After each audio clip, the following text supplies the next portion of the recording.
मैं साकिब सलीम आवाज़ the voice में आपका खैर मकदम करता हूँ। आज हम बात करेंगे नेताजी सुभाष चंद्र बोस की, भारत के उस सपूत की जिसने हिंदुस्तान को आज़ादी दिलाने में एक अहम रोल अदा किया।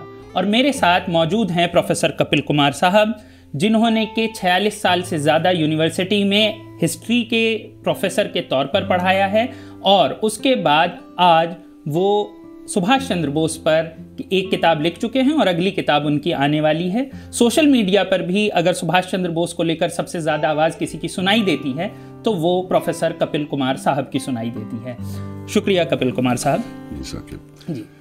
तो सबसे पहले मैं ये जानना चाहूँगा, 23 जनवरी 1897 तब जन्म हुआ था हमारे नेताजी सुभाष चंद्र बोस का। उसके बाद उन्होंने आज़ाद हिंद फौज बनाई।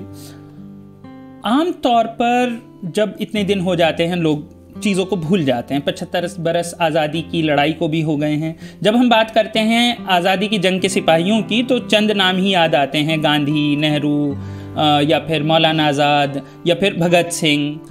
और एक नाम जो सबसे ज़्यादा याद आता है उसमें सुभाष चंद्र बोस भी हैं। ऐसी क्या वजह है कि सुभाष चंद्र बोस आज भी रेलेवेंट बने हुए हैं, उनकी आज भी बात होती है और आप भी उन पर इतनी रिसर्च आज भी कर रहे हैं, सोशल मीडिया पर आज भी उन्हें शेयर करते हैं? क्या वजह है कि वो इतने रेलेवेंट हैं? सौकेब, इसके 2-3 कारण हैं। पहला कारण तो ये है कि जैसे आपने कहा कि आज़ादी में उन्होंने एक अहम भूमिका निभाई। जितनी भी मेरी शोध इस समय आ रही है और विशेष तौर से अब ये जो नई किताब मेरी आ रही है, पिछली में भी मैंने इस बात को कहा था, लेकिन अब ये और ज़्यादा एविडेंस के साथ कह रहा हूँ कि अगर आज़ादी हमें मिली तो मिली आज़ाद हिंद फौज और नेताजी की वजह से। और उसका एक मैं कारण बता दूँ आपको। देखिए, 1941 में जो सिंगापुर का सरेंडर हुआ ब्रिटिश आर्मी का, समझिए 85,000 के करीब आदमियों का सरेंडर कोई मजाक नहीं था द्वितीय विश्व युद्ध के दौरान।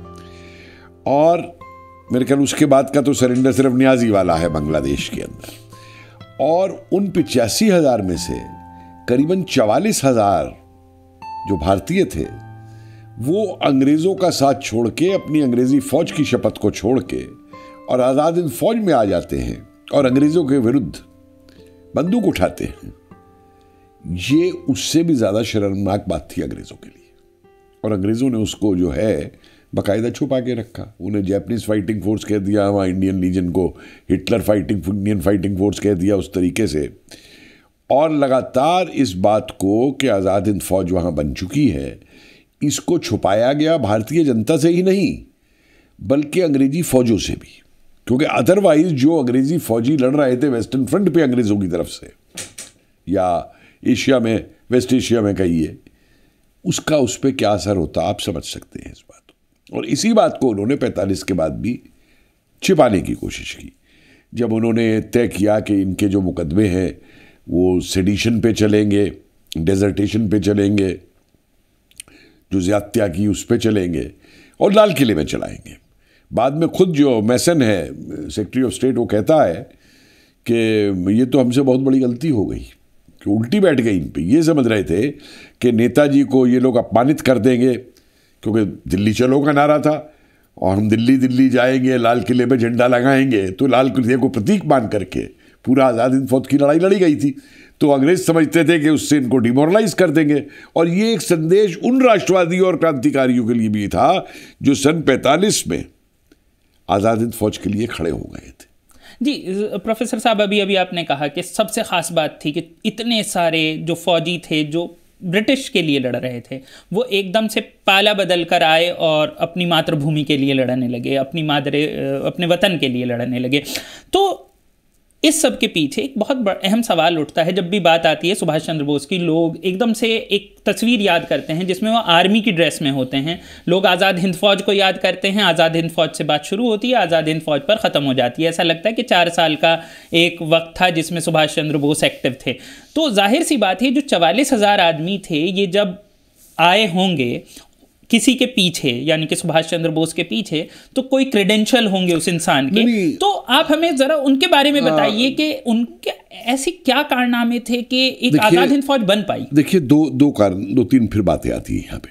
एक तो ये मत भूलिए कि सुभाष चंद्र बोस बंगाल के अंदर क्रांतिकारियों के एक अघोषित नेता थे, या अघोषित ना कह के जिसे कहिए कि मतलब अज्ञात नेता थे, सर्वमान्य थे, हर कोई मानता नहीं नहीं नहीं, क्रांतिकारी आंदोलन जो है पूरा बंगाल का, शरत इनके भाई जो है उनके मुकदमे लड़ते थे और ये उन्हें पीछे से गाइड करते थे। यहाँ तक कि जो कलकत्ता के वॉलंटियर्स बनाए गए थे कलकत्ता सेशन में, उनमें से वॉलंटियर रेवोल्यूशनरीज का ग्रुप पूरा बना, जिन्होंने मिडनापुर में 3 मजिस्ट्रेटों को मारा। वहाँ यूरोप का मजिस्ट्रेट नहीं आने देते थे वो कभी भी। तो जिस समय ये बात देखिए, और ये कोई नई बात नहीं थी, गदर पार्टी ने 1913 से ही इस चीज़ को लिया था कि 1857 को प्रतीक मानते हुए कि कैसे 1857 में ईस्ट इंडिया कंपनी के सिपाही ने ही उसके खिलाफ विद्रोह किया था, उसको लेकर के भारत की जो अंग्रेजी सेना थी उसमें विद्रोह कराने का उन्होंने लगातार प्रयास किया। रास बिहारी बोस तमाम कैंटोनमेंट घूमे थे। उसके बाद 1915 में आप जानते हैं सिंगापुर में किस तरीके से जो है भारतीयों ने जो है 4 दिन तक अंग्रेजों को कब्जा कर लिया था पूरा लेकर के। तो ये प्रयास एक निरंतर चल रहे थे। और जब विश्व युद्ध प्रारंभ होता है तो बोस ये कहते हैं, एक बहुत महत्वपूर्ण बोस की भविष्यवाणी कही है कि इस युद्ध का चाहे जो भी नतीजा हो, चाहे इसे कोई भी जीते, अंग्रेजी साम्राज्य नहीं रहेगा। जो बात चाकरे सच हुई। अब उस तरफ रास बिहारी बोस काफी बुजुर्ग हो चुके हैं। आजाद हिंद सेना को बनाने में जो रोल है वो गदर के क्रांतिकारियों का है। उसमें राजा महेंद्र प्रताप भी हैं, जापान में मौजूद है। आनंद मोहन साहेब भी हैं, इंडियन लीग के जो हैं। गदर पार्टी के अमर सिंह भी है, प्रेम सिंह भी है। और असली गदर पार्टी का जो फॉर्मेशन है वो बैंकॉक की उससे होता है, एक छोटी मीटिंग से। चीनी चाय की दुकान पे हिकारी कीकन का वो फ्यूजीवारा मीटिंग करता है और उसके बाद में प्रेम सिंह अमर सिंह जाते हैं। लोगों को एक ये गलतफहमी है कि जनरल मोहन सिंह ने आज़ाद सिंह फौज बनाई थी। नहीं, जनरल मोहन सिंह आज़ाद हिंद फौज के पहले कमांडर इन चीफ बने थे, उनको बनाया गया।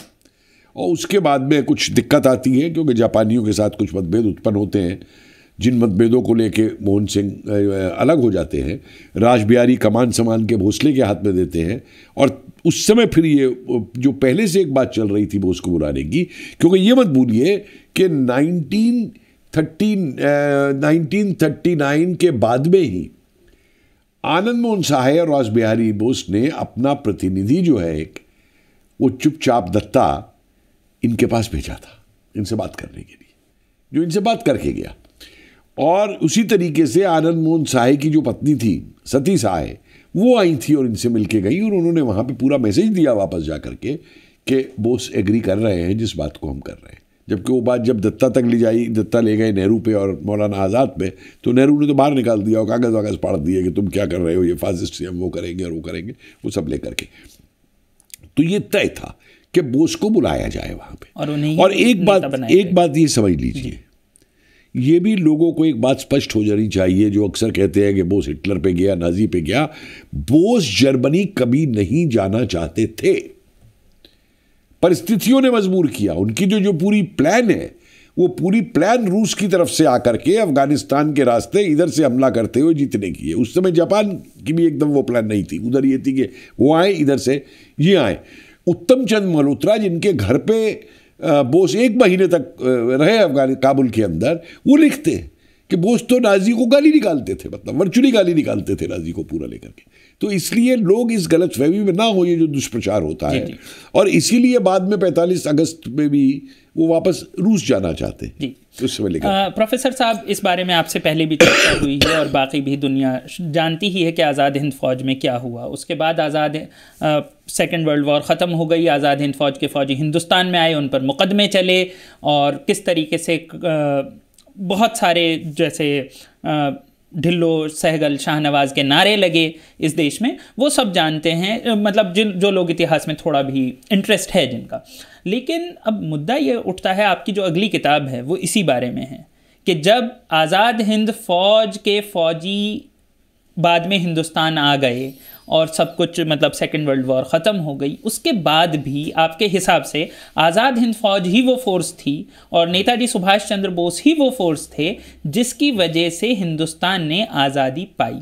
तो अब आप अपनी इस किताब के बारे में बताइए कि ये आर्गुमेंट कैसे आप मैं आपको बताता हूं। जी। देखिए, 1945 में अंग्रेज़ों के सामने स्पष्ट हो चुका था कि वो भारत में नहीं रह सकते। और जो 1945 के आप रिपोर्ट्स देखिए प्रोविंशियल गवर्नर्स की, इनके जो हैं, वो सेंट्रल प्रोविंसेस का गवर्नर जो है वो तो ये कह रहा है कि मैंने ऐसी स्थिति कभी भारत में देखी ही नहीं, ये तो 1857 का रेपिटेशन हो रहा है। ऑकिनलेक जो कमांडर इन चीफ है वो ये कह रहा है कि अगर हमें भारत में रहना है तो हमें भारत को दोबारा जीतना होगा 1857 की तरीके से, और इसके लिए मुझे 1 लाख यूरोपियन सिपाही चाहिए होंगे, क्योंकि हिंदुस्तानी फौज से उनका विश्वास उठ चुका है, अंग्रेजों का पूरा उस समय बड़ी कोशिश की इन्होंने, लेकिन विश्वास उठ चुका है। नेताजी ने जिस समय ये कहा था कि if we fail go and support Gandhi, struggle must continue, लेकिन इसका ये मतलब नहीं था कि फिर जाके गांधी को अंधाधुंध सपोर्ट करो। और अब जो चीज़ें सामने आ रही हैं निकल करके, वो सामने ये आ रहा है कि बाकायदा प्लान के तहत नेताजी ने इनको भेजा, क्योंकि नेताजी ने जितना INA का, आज़ाद हिंद फौज का गुप्तचर विभाग था जो अंडरग्राउंड काम करा करता था और सीधा नेताजी के अंडर में था, उसको सरेंडर नहीं करने को कहा। वो सारे अंडरग्राउंड चले गए थे। यहाँ तक कि 11 अगस्त 1945 में एक चिट्ठी जो मिली जापानियों के नाम कि भाई तुम तो सरेंडर कर रहे हो, लेकिन तुम्हारा ये जितना इक्विपमेंट है, वायरलेस सेट और ये सब जो है रेडियो वगैरह, ये सब हमको दे दो, ये हमारे लोगों के काम आएंगे जो भी संघर्ष को आगे जारी रखेंगे। और जो ये प्लानिंग है आप देखिए कि भारत में आने के बाद में अलग अलग स्थानों के ऊपर अलग अलग संगठन बन रहे हैं। कई आज़ाद हिंद संघ बन रहा है, विशंबर दयाल पांडे बनाते हैं इसको कानपुर के अंदर। रानी झांसी रेजिमेंट बनती है इलाहाबाद के अंदर, प्रयाग में, वाराणसी में बनती है रानी झांसी रेजिमेंट। 1945 के बाद जी 45 में हो रहा है नवंबर में, और 50-50 लड़कियां उसमें आ रही हैं और उनको शपथ वही दिलाई जा रही है, आज़ाद हिंद फौज की जो शपथ है पूरी की पूरी।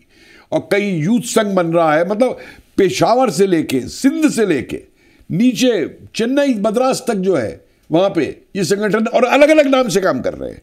मतलब खूबी है कि अंग्रेज पकड़ ना पाए कि ये हो क्या रहा है नीचे, और अंग्रेज समझ नहीं पा रहा है। और इन संगठनों के अंदर आज़ाद हिंद फौज के जो सिपाही रिहा हो चुके हैं वो बाकायदा अपनी वर्दी पहन करके जा रहे हैं, इनको ट्रेनिंग दे रहे हैं, बाकायदा उनको कमांडर बनाया गया है वहाँ पे, और पूरी मिलिट्री ट्रेनिंग दी जा रही है उसके अंदर पूरी की पूरी लेके। और बार बार लगातार ये इंटेलिजेंस ब्यूरो की रिपोर्ट्स आ रही हैं कि साहब जो कांग्रेस की टॉप लीडरशिप है वो भी इससे परेशान है जो हो रहा है नीचे। और अभी तो शायद कांग्रेस कुछ नहीं करेगी, हो सकता है चुनाव के बाद भी जो है ये कुछ आंदोलन को रूप देने की कोशिश करे या पूरे उसको लेकर के चले। और ये तो एक चीज़ है। दूसरी चीज़ आप देखिए इस पीरियड की, लोग कहते हैं, बहुत इतिहासकारों ने कहा कि सब बड़ा आंदोलन खड़ा हो गया। नेहरू कहते हैं मैं हैरान था कि ये अपने आप इतना बड़ा आंदोलन कैसे खड़ा हो गया। मतलब 1857 के बाद इस तरीके की जन जागृति और अपने आप एक आंदोलन खड़ा हो जाना वो भारत के इतिहास में कोई नहीं हुआ था, 42 भी नहीं हुआ था। तो सब हैरान है, अंग्रेज भी हैरान है, कांग्रेस भी हैरान है, सब हैरान है कि ये हो क्या रहा है। और इनको लगातार ये डर है। अब अंग्रेजों की स्थिति ये है, आप ये मत भूलिए, जिन्ना उन्हें सूट करता था जी। सवाल ये है भारत में वो किसको ले, क्योंकि बंटवारा तो उन्हें करना है। अब उसमें उनको एक व्यक्ति चाहिए जो उनके जियोपॉलिटिकल इंटरेस्ट को जो है बचा सके, जो उनके आर्थिक इंटरेस्ट को बता सके।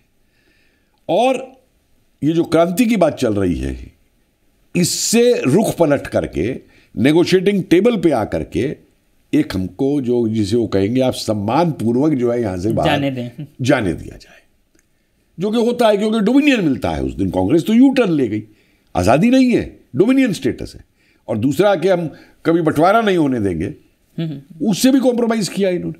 और यही नहीं, मुझे एक बात बताइए, अगर आपने आज़ादी लड़के ली है, आप कहते हैं कांग्रेस ने ली है, तो भैया कौन सी ऐसी आज़ादी है जिसमें तुम ये भी एग्रीमेंट करोगे कि जो अंग्रेज भारत में सेवा करके चले गए उनकी पेंशन भी तुम दोगे? कौन सी आज़ादी है जिसमें तुम ये कहोगे उनके जाने के बाद में कि यूनियन जैक जो है वो भारत के झंडे पर लगा दिया जाए, जो गांधी जी ने कहा? कौन सी ऐसी आज़ादी है जो उनके जाने के बाद में भी आप पहला गवर्नर जनरल जो है उनके आखिरी आदमी को बनाओगे? ये सारे दस्तावेज सामने आ गए। मतलब माउंटबेटन को जो प्रपोजल है गवर्नर जनरल बनने का, वो उसके आते ही दूसरी मीटिंग में गांधी देते हैं। और माउंटबेटन कहता है कि मैं हैरान हो गया, एकदम अचानक बात रोक के मुझसे गांधी बोले, have you heard of the English man Andrews? मैंने कहा हाँ मैंने सुना है। तो बोले तुम एंड्रयूज क्यों नहीं बन जाते, तुम भारत में ही रहो, भारत से ही तनख्वाह लो और यहीं सरकार चलाओ। तो मैंने कहा कि भाई मेरा इंटरेस्ट तो वहाँ इंग्लैंड में है, नेवी में और उसमें, और ये तो बंदे किसी भारतीय को जाना चाहिए। तो गांधी कहते हैं ठीक है, जब तुम पे ये प्रपोजल आए तो मुझे उम्मीद है तुम ना नहीं करोगे। दूसरी तरफ फिर बाद में जिन्ना पहुंच जाते हैं माउंटबेटन के पास, उसको ये कहते हैं कि तुम गवर्नर जनरल बन जाओ। तो उसने कहा क्यों भाई? उन्हें भाई तुम गवर्नर जनरल बन गए तो तुम हमारी मदद कर सकोगे, ये कांग्रेसी हमें हमारा जो हिस्सा है पैसे का या सेना का जो है वो सब वापस दे देंगे, नहीं तो ये हमें कुछ नहीं देंगे। तो माउंटबेटन लिखता है खुद कि अच्छा मैं तुम्हारे इंटरेस्ट को प्रोटेक्ट करूंगा, ये उसके इंटरव्यूज में है पूरा का पूरा। तो ये एक चीज बन गई थी। जब आज़ाद हिंद फौज की जैसे हम बात कर रहे हैं, आप कह रहे हैं कि अंग्रेज़ों में डर था कि मतलब अब कुछ नहीं हो सकता है, तो इसमें आज़ाद हिंद फौज का रोल किस तरीके से, आप इसे थोड़ा सा समझाएंगे? देखिए एक बात ये मत भूलिए कि अंग्रेजों को ये डर केवल हिंदुस्तान का नहीं था। साउथ ईस्ट एशिया के अंदर जो जागृति पैदा की थी बोस ने, 30 लाख तो भारतीय प्रवासी खड़े हो गए थे उठ के। लेकिन बर्मा का जो फ्रीडम स्ट्रगल हुआ, इंडोनेशिया में जो चला, फिलीपींस, वियतनाम, पूरे साउथ ईस्ट एशिया के अंदर जो हुआ है उस समय पे, कुछ हद तक चीन भी कह लीजिए आप उसको लेकर के, तो अंग्रेजों का डर ये था कि ये खाली भारत ही नहीं है, अगर पूरे साउथ ईस्ट एशिया के अंदर और इंडोनेशिया में तो वॉर चली, सिपाही भी भेजे यहाँ से। आप तो जानते हैं किस तरीके से नौसैनिक, भारतीय नौसैनिकों ने जो है रिसर्च में आप ही निकाला वो कैसे उन जहाज़ों से उतार दिया डच सोल्जर्स को और उनको लेकर के। तो ये एक डर लगातार मौजूद था कि अगर बोस आ गए, और आज़ाद हिंद, और खाली अब आज़ाद हिंद फौज का ही डर नहीं था, आज़ाद हिंद फौज के तो 25-30 हज़ार के करीब लोग थे। मत भूलिए कि जिन सैनिकों को भर्ती किया था अंग्रेजों ने दूसरे युद्ध के अंदर और उनको नौकरी से निकाल दिया गया था, वो भी एक तैयार फोर्स सैनिक देश के अंदर मौजूद था, क्रांतिकारी मौजूद थे, एक्स सोल्जर्स मौजूद थे। और जो नेवल अपराइजिंग में आपने देखा भी तो, बल्कि अभी तो मैं हैरान हो गया, इंडियन एयरफोर्स की भी अपराइजिंग, इंडियन एयरफोर्स की भी अपराइजिंग। जी। तो ये सारी चीजें जो हैं, अंग्रेजों की चिंता ये थी। अंग्रेजों की चिंता जो है, मैं कहता हूं तो लोग नाराज हो जाते हैं। भाई मुझे एक कांग्रेसी दिखा दीजिए नेता जिसको जेल में कभी उल्टा लटकाया गया हो, जिसको देश निकाल दिया गया हो। भाई 3 लोग हुए, लाजपत राय, तिलक, और उसके बाद में बोस जिन्हें मांडले भेजा गया। उसके बाद तो आगा खां पैलेस में रखा जाता था भाई। जी, लेकिन एक और चीज़ है, एक चीज़ आपने अभी कही कि उन्होंने पहली भविष्यवाणी कर दी थी कि सेकेंड वर्ल्ड वॉर होगी और ये होगा और फिर सब आज़ाद होंगे, अंग्रेज़ साम्राज्य ख़त्म हो जाएगा। इसी के साथ 38 की स्पीच में एक और बहुत ख़ास बात उन्होंने कही थी। उन्होंने एग्जाम्पल दिया था फ़िलिस्तीन का उस ज़माने में, कि फ़िलिस्तीन में अब क्या कर रहे हैं, ये चीज़ यहाँ पर भी करने की कोशिश करेंगे, और जिस कंट्री को अंग्रेज़ छोड़ेंगे वहाँ पर पार्टीशन किसी ना किसी बात का करेंगे ताकि जो फ्रीडम का फ़ायदा है वो कंट्रीज़ ना उठा सकें। तो उन्होंने ऐलान पहले ही कर दिया था कि हिंदुस्तान को भी बांटने की कोशिश करेंगे, आपको बंटना नहीं है। तो आपको क्या लगता है कि कहीं ना कहीं जो सुभाष थे वो पहले ये देख पा रहे थे कि एक, क्योंकि 38 में जब ये कह रहे हैं, इसमें खास बात ये है कि अभी तक लाहौर रेजोल्यूशन जिन्ना की तरफ से आया नहीं है, तब तक पाकिस्तान की डिमांड भी नहीं हुई है, उन्होंने पहली भविष्यवाणी कर दी है। तो आपको क्या लगता है कि क्या रवैया होना था, और सुभाष चंद्र बोस की क्या हमें समझ में आती है, उनकी हमें फिलॉसफी कैसी समझ में आती है? देखिए एक पार्टीशन को लेकर एक चीज़ मैं बताऊँ आपको कि जितनी गहराई के साथ सुभाष चंद्र बोस ने विश्व इतिहास को पढ़ा था, और यूरोप में क्या हो रहा था, बाहर क्या हो रहा था, उतनी गहराई के साथ हमारे किसी नेता ने उस चीज़ को नहीं पढ़ा। कहा तो बड़ा जाता है कि साहब नेहरू इंटरनेशनल डिप्लोमेसी में ये और वो थे, और इन चीज़ों को देखते देखते 2 वक्तव्य मैं बोस के यहाँ पे दूंगा। 37 के अंदर एक कंट्रोवर्सी हुई वंदे मातरम को लेके, मुस्लिम लीग ने उठाई, नहीं गाया जाएगा।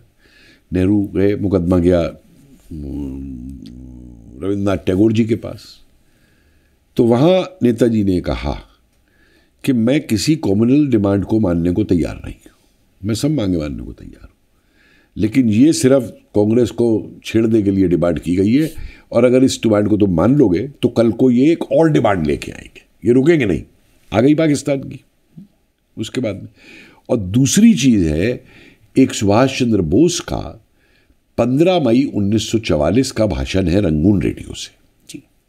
पाकिस्तान को लेकर, जो सीधी अपील युवाओं से कर रहे हैं, मुस्लिम युवाओं से, और बता रहे हैं उनको कि ये कौन है इसके पीछे पाकिस्तान की डिमांड करने वाले। ये तुम्हारे सारे राजा चतारी वतारी, ये जो लोग हैं, बड़े बड़े जमींदार और वो लोग हैं, और तुम मुझको बताओ कि अगर जिन्ना ने पाकिस्तान बना भी दिया तो तुमको क्या मिलेगा, क्या पाकिस्तान तुमको दे देगा, जो बात आज प्रूव हो रही है पाकिस्तान को लेकर के। तो एक इसलिए मैं ये कह रहा हूं कि नेताजी का जो एक एनालिसिस था, और एक चीज मैं और बता दूं आपको, नेताजी ये भी अच्छी तरीके से जानते थे कि आज़ाद हिंद फौज अकेले 44,000 66,000 लोग जो है वो अंग्रेजी सेना और इनको पूरे भारत को नहीं जीत सकते, जिसपे के मतलब आर्म्स भी नहीं है, बंदूकें भी नहीं है, एंटी एयरक्राफ्ट गन भी नहीं है, खाने की भी दिक्कत है, सब जानते थे। लेकिन उस जानने के बावजूद भी जो उन्होंने मॉरल ऊपर रखा कि ठीक है फर्स्ट फेज डिफीट हो गई, संघर्ष जारी रहेगा, और उन्होंने कहा उस समय कि जब हमारी आज़ाद हिंद फौज की असलियत भारत की जनता को पता लगेगी तो भारत की जनता एक सॉलिड रॉक की तरह हमारे पीछे खड़ी होगी, जो कि हुआ 45-46 में जाकर। अच्छा, ये भी एक इंटरेस्टिंग कहानी है जो शायद आपने अपनी किताब में बताई है कि कैसे हिंदुस्तान की आम जनता तक ये सच्चाई पहुंची कि आज़ाद हिंद फौज जापान की फोर्स नहीं है और कोई फासिस्ट फोर्स नहीं है, और हिंदुस्तान की आज़ादी के अरे बड़ा किस तरीके से पहुंची, देखिए ऐसा, खबर कैसे देखिए मैं आपको एक चीज बताऊं जिसको लोग, क्योंकि सेंसरशिप थी, जिसको अक्सर लोग भूल जाते हैं कि अगस्त 45 से लेके हमारे पत्रकारिता में एक ऐसा दौर शुरू हुआ जो दौर हिंदुस्तान में कभी नहीं देखा गया। सारे अंग्रेजों के दबाने वाले कानून, defence of India rule, enemy agents rule, press act फलाना को एक दरकरार करके, आप ये देखिए अगस्त 45 के बाद से नेताजी की स्पीचेस छप रही हैं अखबारों के अंदर, उनकी फोटो आ रही है अखबारों के अंदर, जो कारनामे थे आजाद हिंद वीरों के वो आ रहा है अखबारों के अंदर, जहां जहां उनका स्वागत किया जा रहा है वो आ रहा है, और जो सेना के लोग चंदा भेज रहे हैं आजाद हिंद फौज के लिए वो छप रहा है। घबराया हुआ है अंग्रेज, और सारे कानून होने के बावजूद फाइल्स की फाइल्स मौजूद है जिसमें अंग्रेज कह रहे हैं हम क्या करें, भौचक्के हैं, और बोले अगर हम कोई एक्शन लेंगे तो इसका तो उल्टा असर होगा, जैसे ट्रायल्स पे हुआ, तो चुप बैठे हुए हैं दबा करके। तक कि शायद सुभाष चंद्र बोस ने अपनी एक फिल्म बनवाई थी उस जमाने में, आज़ाद हिंद फौज कैसे कैसे काम करती है, जिसे हिंदुस्तान पहुंचा दिया गया तो सरदार पटेल लेकर के आए उसको। देखिए सरदार पटेल के पास पहुंची वो फिल्म बकायदा रीगल सिनेमा के अंदर जो है, और तब भारत आजाद भी नहीं था, वो स्क्रीन की गई रीगल सिनेमा के अंदर उस समय, और उस पे उसको पकड़ा भी गया, उसको वो जो मालिक था उसका सिनेमा का, उसको अरेस्ट भी किया गया उसको लेकर के। और यही नहीं, आप ये देखिए कैप्टन रतूरी को, राम सिंह रतूरी को वो सरदार पटेल पैसा दिलवाते हैं कि तुम जाओ पूरे देश में घूमो और जो अपना ऑर्केस्ट्रा बनाओ, और जो आज़ाद हिंद फौज के तुम्हारे गाने हैं पूरे देश को सुनो। तो यही जो उस समय की जो समाचार पत्रों का जो एक बहुत महत्वपूर्ण वो है उसके अंदर, मैं अभी देख रहा था, अब हम उसको छाप रहे हैं अंग्रेजी के उस पूरे, अभ्युदय जैसा हिंदी का अखबार जो है इलाहाबाद से निकलता है, मालवीय जी का चलाया हुआ, पद्मकांत मालवीय है उसमें, साथ ही थे नेताजी जी, ये उसका स्पेशल एडिशन इंग्लिश में छापते हैं, और उसमें किस तरीके के लेख हैं कि बोस फासिस्ट नहीं थे, ऐसे ऐसे तर्क दे करके उसमें लेख छपे हैं उस समय के, पूछिए मत। और कहते हैं कि दुनिया का कौन सा देश है जिसने अपनी आज़ादी के लिए बाहर से मदद ना ली हो, तमाम एग्जाम्पल दिए। उसके बाद एक एल्फ्रेड वैग की रिपोर्ट है उसमें, ये शिकागो टाइम्स का पत्रकार है, पूरी रिपोर्ट उसने छापी। ये पत्रकार ढूंढ रहा है नेताजी को दिसंबर 45 जनवरी 46 में साउथ ईस्ट एशियन कंट्रीज में।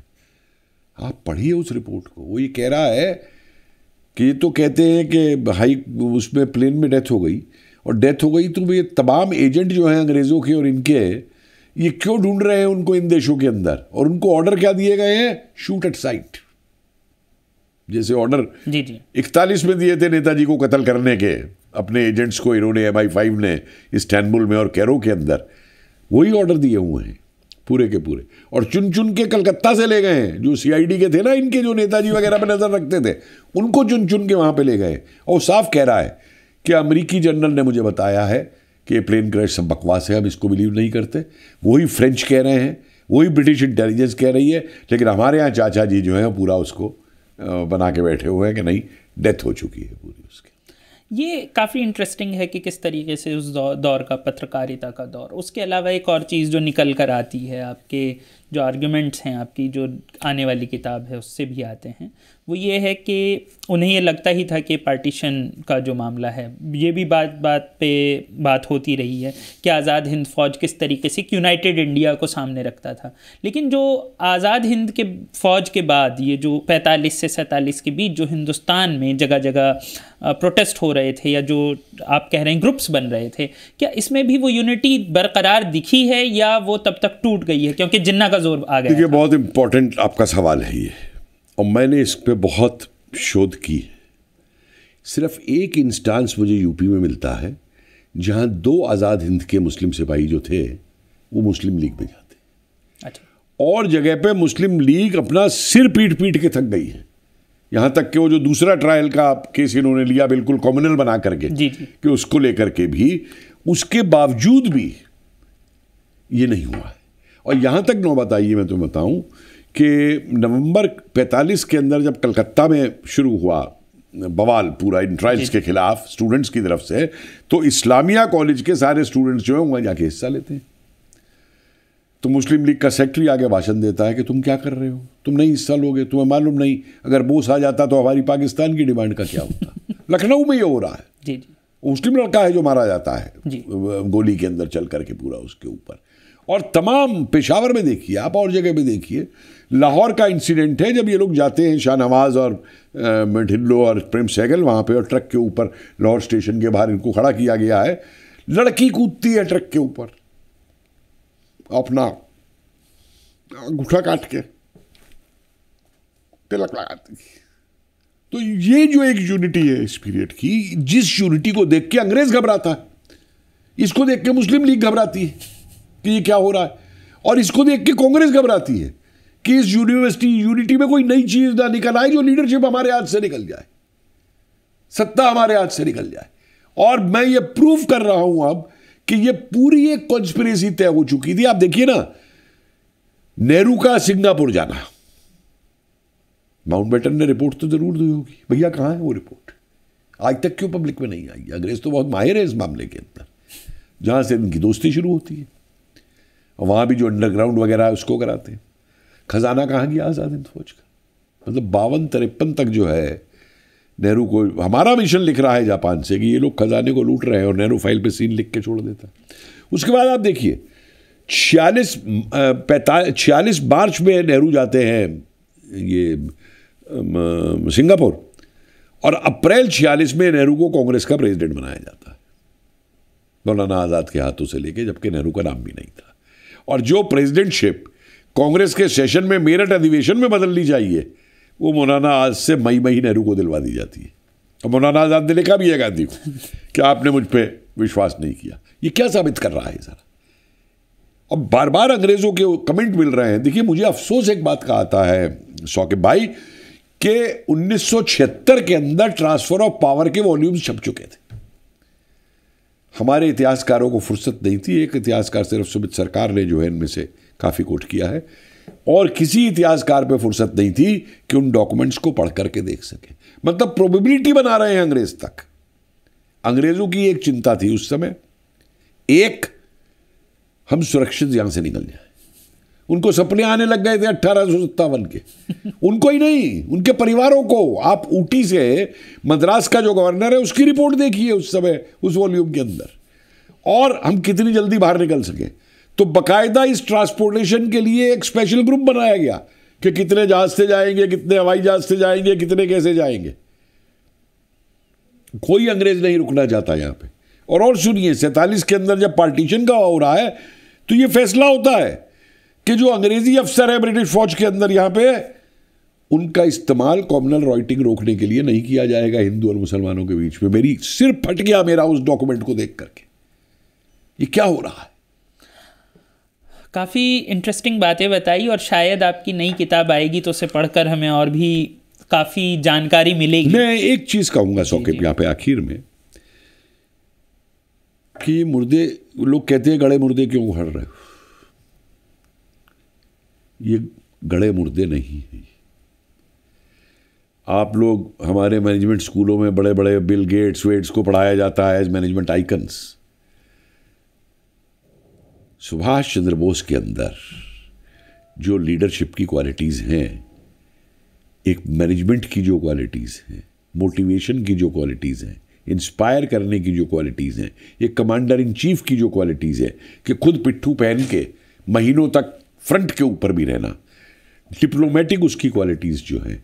और यही नहीं, स्वतंत्र भारत के बारे में जो दृष्टि है, पहली प्लानिंग कमीशन बोस ने बनाई है ना, जी जी, सारे साइंटिस्ट को लेकर के। जी। और कैसे वो कह रहा है कि आज़ाद हिंद फौजी स्वतंत्र भारत की सेना होगी, जिससे कि दोबारा कोई भारत की तरफ उंगली ना उठा सके। तो बोस की महत्ता राष्ट्रवाद को लेकर के, देश के निर्माण को लेकर के, और उसके साथ साथ अपना सब कुछ त्यागते हुए, इन्होंने तो बदनाम करने में कोई कसर नहीं छोड़ी कि साहब शादी भी कर ली, बेटी भी, सब जी जी, मतलब बेकार की बातें। हमने वो किताब छापी है मधुसूदन पाल की पूरा। तो इसलिए, और भाई अगर उनकी मृत्यु हो गई थी तो सर्कमस्टांशियल एविडेंस क्या होती है, सब चीज़ गलत साबित हो चुकी हैं आज, लेकिन इनको फिर भी वही राग गाना है पूरे उसको लेकर के, और बहुत चीज़ें सामने, और मैं समझता हूँ कुछ और भी सामने। हाँ, एक चीज़ मैं लास्ट में और कहना चाहूँगा, मूर करके इतिहासकार हैं, वो पौंडीचेरी वाले, उन्होंने किताब लिखी है, उन्होंने जिसमें खुद भी ये कहा है कि भाई ये वियतनाम में ही कहीं रहे, मर गए। एक फ्रेंच फाइल है नेताजी के ऊपर, इंटेलिजेंस की, जो वियतनाम में नेताजी की प्रेजेंस उन सबको लेके, उस फाइल को 100 साल के लिए बंद कर दिया गया। तो मुझे बताइए भाई, ऐसी क्या चीज़ है उस फाइल के अंदर जो 100 साल तक छुपा के रखनी चाहिए।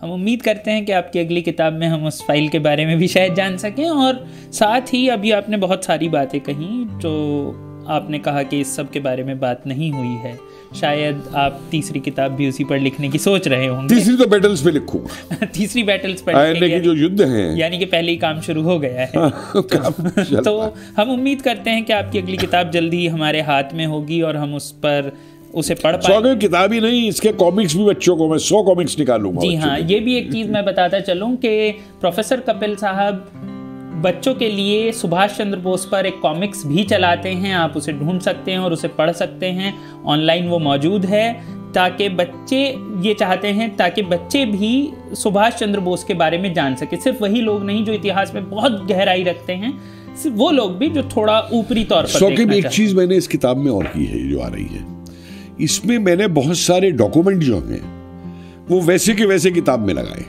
उसका कारण ये है, मैं नहीं चाहता कि लोग मेरे निष्कर्ष को माने। जी जी, मैं चाहता हूं आम जनता इस देश की, हमारे युवा, उस डॉक्यूमेंट को पढ़े अंग्रेज के, और फिर अपना निष्कर्ष निकाले कि कौन लड़े थे, किन्होंने अपनी जानें दी थी आजादी के लिए, और कौन केवल नेगोशिएटिंग टेबल पे बैठे थे।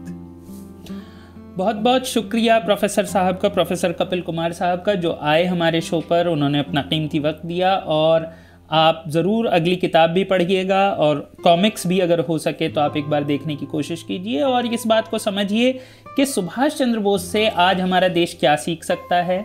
बहुत सारे उनसे हमें मैसेज मिलते हैं, सिर्फ राष्ट्रवाद का नहीं मिलता है, हिंदू मुस्लिम यूनिटी का भी मिलता है, आगे कैसे बढ़ना है, फ्यूचर की तरफ कैसे देश को देखना है, ये भी मिलता है।